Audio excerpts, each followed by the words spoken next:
The Rolex GMT Master 2 with the Century Egg bezel is a watch people love or hate. Hello, this is Dabamian with professional guidance. Today's IQIYI review the Rolex GMT Master 212-6713, the Century Egg bezel two-tone gold and steel model. Many watch enthusiasts are probably familiar with this watch. This is a brand new GMT Master released by Rolex in mid-2023. Compared to previous models like the Sprite, the Coke, and the Batman with the blue and black bezel, this new GMT Master has some detailed changes. First of all, we can see that its bezel is paired with... The bezel features two colors, deep grey and black, which gives it a very understated and elegant look. It's precisely this bezel that makes some collectors hesitate, thinking it's quite unattractive. But at the same time, it's also the reason why many other collectors absolutely love it. The deep grey colour of the bezel actually resembles a type of food that we Chinese really love, but foreigners generally dislike and can't accept at all. That food is Century Egg, so we Chinese have given this bezel a brand new, endearing nickname, the Century Egg bezel. That's the first feature. The second feature is that it uses a gold GMT hand, whereas the Sprite, Coke, and green models we've seen before did not use this kind of gold hand. Especially with the black dial green model, which uses a green hand this time in the overall deep grey and black setting, a gold hand really stands out. The second point is that it's equipped with their brand new 38 automatic movement. So this watch has its own features and brings something new, but whether you like it or not is a matter of personal preference. Just like the saying goes, different strokes for different folks. That's the first point. The second point is that this is one of the rare models in 2024. It's rare for a current model to sell above its official retail price. As everyone knows, most of Rolex's official models basically don't fetch more than the retail price in cash transactions. Most are sold at retail or even below retail. It's uncommon for any current model to exceed the official price. The retail price of this watch is around 130,000 yuan, but right now, the secondary market price is about 140,000 yuan. So what does this tell us? It shows that this watch is still extremely popular. Today, I'm bringing you a review of a modified watch which can be considered a customization. This watch is based on the clean factory version, and we've done gold plating on it, reassembled it, and replaced the hands with a set of spare hands. I've also placed the original clean factory hands here, and in a moment I'll give you a detailed comparison. First, let's talk about the main differences between the modified and unmodified versions. The first point I want to mention is I've put the pictures up on the screen for everyone to see. One shows the original clean factory watch and the other is after our modification with the replacement hands. Overall, the smoothness and rounded feel of the modified hands are indeed better than those of the clean factory hands. Although Clean claims their hands are custom-made replacements, the quality has clearly declined after mass production. Compared to the better quality hands currently available on the market, there are still some differences, whether it's the burrs, the smoothness, or the overall fullness. Next, if we look at the hand's axle, the height of the central protrusion is clearly much greater than that of the Clean factories. Why is that? Because there's an issue with Clean's hand axle, a problem with the center. No matter how you press the hand down, no matter how low you press it, it still can't achieve the same sweep effect as the original genuine version. So only by using better replacement hands, thinner ones, with caps and covers that are more appropriately sized, can we make the central axle stand out and achieve a better effect. That's the first point. The second point is about gold plating the entire watch.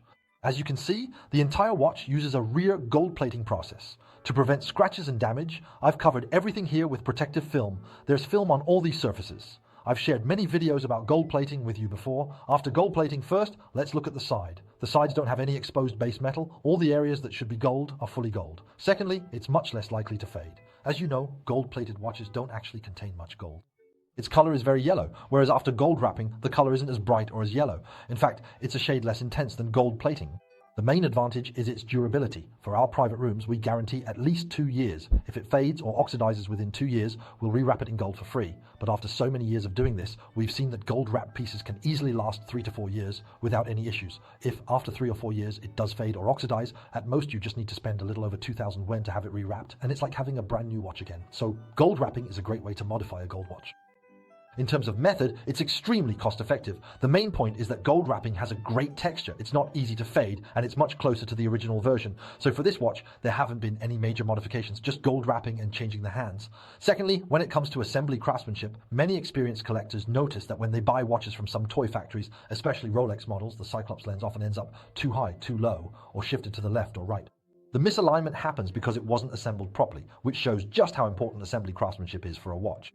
Here, I'd like to share something simple with everyone. First, after we finish gold plating this watch, since the gold plating process requires disassembling it into individual parts, we have to reassemble it afterward. During assembly, there are a few key points to pay special attention to. First, the dial must be perfectly aligned. We can see that the dial's markers, the triangle on the dial, the crown on the inner ring, and the inverted triangle at the 3.1 position on the bezel are all perfectly aligned, which means the assembly is precise. Only when the dial is properly aligned can we ensure that the date display is centered and straight. Next, we also need to adjust the crystal to be perfectly aligned. This way, the date, dial, and crystal will all be in harmony.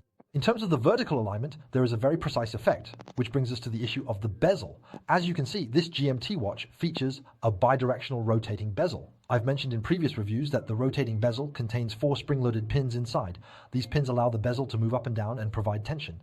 This bezel has a primary directional force, so this ring, if the bezel isn't properly aligned, you'll notice that with many submariners, GMTs, or yachtmasters, the bezel tends to shift slightly on its own or tilt a bit, especially favoring a rightward tilt rather than to the left, just a little to the right. Why is that? Because it's not properly seated inside. In fact, properly seating the bezel isn't all that difficult for our watchmakers.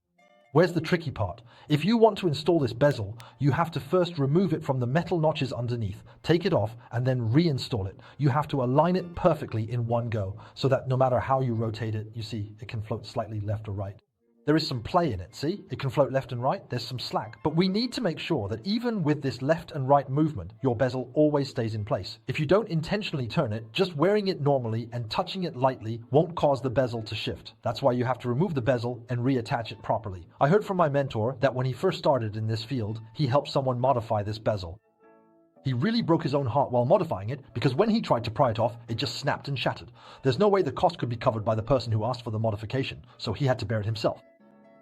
At this stage, in terms of technique, he really invested a lot of resources and put in a tremendous amount of effort. Even now, every time he modifies a ring, he's still extremely careful just to make sure the outer ring doesn't, crack. This is especially true for two-tone spliced outer rings, which are prone to developing cracks at the joints. Look at my outer ring. First of all, the clean outer ring is indeed already quite well made. You see, there are no obvious gaps or lines, and the dividing lines are not clearly separated. The fusion is still pretty comfortable. The grey texture is also decent, but there are still subtle differences compared to the original. Currently, there isn't a particularly outstanding substitute dial on the market. Actually, there's no real need to modify this dial. The main thing is, I think there's still room for improvement on the outer ring, whereas there's really not much room left for the dial itself. So, adjusting the outer ring is actually quite difficult, and for many enthusiasts, it might not be that necessary or important. But for us, since we're doing modifications, we try to perfect every detail as much as possible for everyone. Whether it's the polishing of the hands, ensuring there's no sense of burrs at all. You can see how full and rounded the crown looks under the light. Whether the date is centered, including the Cyclops lens, sometimes even the crystal we receive is misaligned and needs to be removed and reapplied. So, when it comes to modding watches, it's not just about having a lot of good parts, since many quality components are actually available on the market. These transparent parts, you can buy them, I can buy them, anyone can buy them. The prices are pretty much the same. At most, you might pay 200 more than me or 200 less, but there won't be any major difference. The parts sellers deal in large quantities, so they're not expecting huge profits. In the end, what really matters in watch modding is the assembly craftsmanship and assembly standards. Then, from my side, what sets me apart is after-sales service and the overall experience. For example, the warranty period and second-hand consignment. If you buy a watch from me and later decide you don't want it, you can come to me and I'll help you sell it. Once it's sold, I'll give you the money, so you have a sustainable, ongoing cycle. As for the experience of handling the watch, that's pretty much it for the review of this model. That's all, because there really aren't any more key points to cover. I've already done a lot of reviews on the GMT, both the new and old models, whether it's the 3285 or the 3185. But I'm not a fan of how the 3285 adjusts the time and date. Let me explain this part to everyone. I've covered it in previous reviews as well. After you unlock the crown, once you unlock the crown and it pops out, if you turn it upward directly, that wins the watch. Pull it out one notch and turn it downward. That's for setting the time. Pull it out another notch and you can set the hour hand. Only the hour hand moves, while the second hand keeps running. This allows you to adjust the hour hand independently without stopping the seconds. This is the second position. In the third position, turning it downward adjusts the minute and GMT hands together. So how do you set the date? The date is adjusted by moving the hour hand, which in turn drives the date to change. By quickly rotating the hour hand, the date advances slowly. This is how you set the date. Therefore, the entire movement's method and way of setting the watch is exactly the same as the original version. The 385 is also a fully integrated movement from Dandong, and its overall functionality and timekeeping stability are very reliable, so you can buy and use it with confidence. The texture of this watch is really beautiful, and the Century Egg bezel is very distinctive. Some people say the color of the bezel isn't good looking, but actually, when a brand designs something new, we can't just keep focusing on the bezel. If the bezel were made in a different color, say a colorful one, or if the hands were made gold, then the hands wouldn't stand out as much. In this golden state, within this colorful space, it doesn't feel so heavy. But if you use a gray bezel or a black bezel, making the overall tone darker, then the gold hands and gold accents inside would really stand out and look even more luxurious. That's about all I have to say for this review, especially regarding the details of the hands and some of the modification details. I've covered all of that.